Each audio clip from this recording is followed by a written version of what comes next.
Hello everyone, welcome back to my channel and welcome back to a new vlog.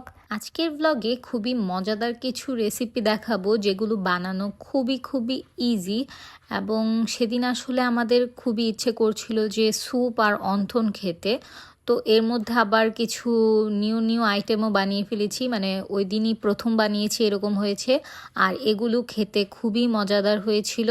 তো আপনাদের সাথে এই ব্লগটা শেয়ার করার ছিল, এর জন্য আজকে শেয়ার করছি। তো দেরি না করে লেটস স্টার্ট দ্য ব্লগ। সেদিন আসলে পরীক্ষা দিয়ে এসেছি এবং বাইরে এত বেশি ঠান্ডা ছিল যে আমার কান টান একদম বরফ হয়ে গিয়েছিল। তো গরম গরম কিছু খেতে ইচ্ছে করছিল, তো এর জন্য ভাবলাম যে স্যুপ আর অন্থন বানানো যাক। আর অন্থনের জন্য বাসায় কোনো অন্থন শীট ছিল না, তো এর জন্য আমি আটা, তেল এবং লবণ দিয়ে গুলে, পুরো রুটি যেভাবে গুলে ওভাবেই করে তারপর শীটের মতো কেটে কেটে বানিয়ে রেখে দিয়েছিলাম। আর মা আমাকে সব কিছু কেটে বেড়ে দিয়ে দিয়েছিল। এখানে আমি গোলমরিচ আর শুকনা মরিচ তেলে নিয়েছিলাম, মা তারপরে এগুলো বেটে নিল, কারণ গোলমরিচের গুঁড়োও শেষ হয়ে গিয়েছিল আর চিলি ফ্লেক্সও শেষ হয়ে গিয়েছিল। চিলি ফ্লেক্স আমি বাইরে থেকে আনি না, সবসময় আমরা বাসায় বানাই। তারপর এখানে ভিজিয়ে রাখা ছোট ছোট চিংড়ি মাছ, এগুলোকেও মা বেটে নিল, কারণ আমাদের ব্লেন্ডারটা হঠাৎ করেই নষ্ট হয়ে গিয়েছে, তো এর জন্য পাটাতেই মা করে দিয়েছিল। আর এখানে মুরগির একটা পিস নিয়ে নিয়েছিল, তো এটাকেও ভালোভাবে বেটে নিল। মুরগিটা বাটতে একটু কষ্টই হচ্ছিল, তো পরে একদম ভালোভাবে থেতো করে তারপর বেটে নিয়েছিল। এখানে তারপর রসুনও বেটে নিয়েছিল, আর এখানে চিলি ফ্লেক্সও রেডি, সব কিছু রেডি। এখন শুধুমাত্র মেশানোর পালা।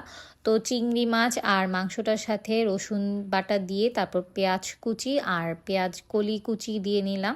তারপর ধনিয়া পাতা দিয়ে নিয়েছি, লবণ দিয়ে নিয়েছি, সয়া সস, টমেটো সস সব কিছু দিয়ে ভালোভাবে মিক্স করে নিয়েছি। আর অনেক বেশি ঝাল খাই আমরা, তো এর জন্য এখানে গোলমরিচের গুঁড়াও দিয়ে নিয়েছি আর চিলি ফ্লেক্সও দিয়ে নিয়েছি। তো সব কিছু একসাথে ভালোভাবে মিক্স করে নিলাম। মিক্স করতে করতে এখানে দেখলাম পাপাও চলে আসলো, আর এখানে নীলাংশর জন্য এগুলো নিয়ে এসেছিল, কারণ ও বড় হয়ে তারপর এখানে মুখ থেকে লালা পড়ে, তো এর জন্য এটা নিয়ে এসেছে ওর যেন জামা কাপড় নষ্ট না হয়। তো এখানে ওকে পরিয়ে দিচ্ছিল, ও তো পরতে চাইছিল না, কিন্তু তাও পরে পরেছিল। যাই হোক, তারপর এখানে আমি রান্নাঘরে চলে গেলাম আর প্যানে তেল গরম করে নিয়ে এসে একদম এটার উপর দিয়ে দিলাম। সব সময় আমি আসলে মাংসটা রান্না করে নিই, কিন্তু আজকে রান্না করিনি, কারণ ভেবেছি যে এভাবে ট্রাই করে দেখব, কারণ এটাই অথেন্টিক রেসিপি। যাই হোক, তো এরপর একটা করে শীট নিয়ে এর মধ্যে ভালো পরিমাণে যে স্টাফিংটা বানিয়েছি সেই স্টাফিংটা দিয়ে, মানে একদম অন্থন আমরা যেভাবে বানাই সেভাবেই বানিয়ে নিয়েছি, কারণ আমার প্রথমে কোনো প্ল্যানই ছিল না যে মোমো বানাবো। তো এর জন্য আমি অন্থনের মতোই শেপ করে নিয়ে নিয়েছিলাম। এখানে শীটগুলো খুবই পাতলা করে বেলে নিয়েছিলাম, তো এর জন্য প্রথমটা ভেঙে গিয়েছিল, আমার হাতে একটু তেল ভরেছিল, তো এর জন্য ভেঙে গিয়েছিল, কিন্তু বাকি সবগুলোই পারফেক্ট হয়েছে। এখানে মাকেও বললাম যে তুমিও আমাকে একটু হেল্প করো, তো আমরা দুজন মিলে সবগুলো বানিয়ে নিয়েছি। দেখুন কি সুন্দর লাগছে দেখতে। তো এখানে আমরা ডিসাইড করলাম যে স্যুপই যেহেতু বানাবো, আজকে মোমো স্যুপ বানানো যাক। তো এর মধ্যে অর্ধেক হচ্ছে আমরা অন্থন ভেজে নিয়েছি প্যানে তেল দিয়ে, তেলটা গরম হয়ে আসার পর এখানে এক এক করে অন্থনগুলো ভেজে নিয়েছি, আর অন্থনগুলো অনেক ক্রিস্পি হয়েছিল। অন্থন ভাজা শেষে এখানে প্যানের মধ্যে তেল ছিল, তো এর মধ্যে দিয়ে নিলাম যে আমাদের স্টাফিংটা, ওই স্টাফিংয়ের অল্প একটু, আর এখানে কয়েকটা মুরগির যে শক্ত অংশগুলো থাকে সেগুলো দিয়ে নিয়েছি।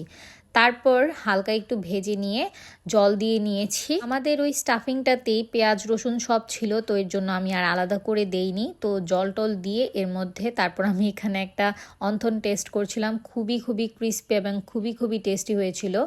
আর এখানে হচ্ছে আমি স্যুপের প্যাকেট ইউজ করেছি, আপনারা চাইলে এভাবেও টমেটো পিউরি দিয়ে বানাতে পারেন। আর স্যুপের মধ্যে এক্সট্রা করে শুধু আমি সয়া সস, টমেটো সস আর চিলি ফ্লেক্স দিয়ে দিয়েছি। স্যুপটা কিছুক্ষণ ফুটে আসার পর এখানে সবগুলো অন্থন দিয়ে নিলাম, এটা এখানেই সিদ্ধ হয়ে যাবে। আর লাস্টে টমেটো সসটাও দিয়ে নিয়েছি।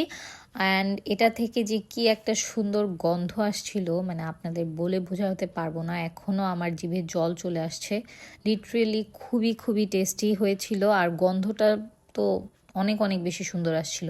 তো এখানে আমি ঢেকে দিয়েছিলাম প্রায় 2-3 মিনিটের জন্য। তো এখানে একদম ভালোভাবে বলক চলে এসেছে। এর উপর থেকে আমি অল্প একটু কাঁচামরিচ দিয়ে নিয়েছি আর একটু ঘন করার জন্য কর্নফ্লাওয়ারের স্লারি দিয়ে নিয়েছি।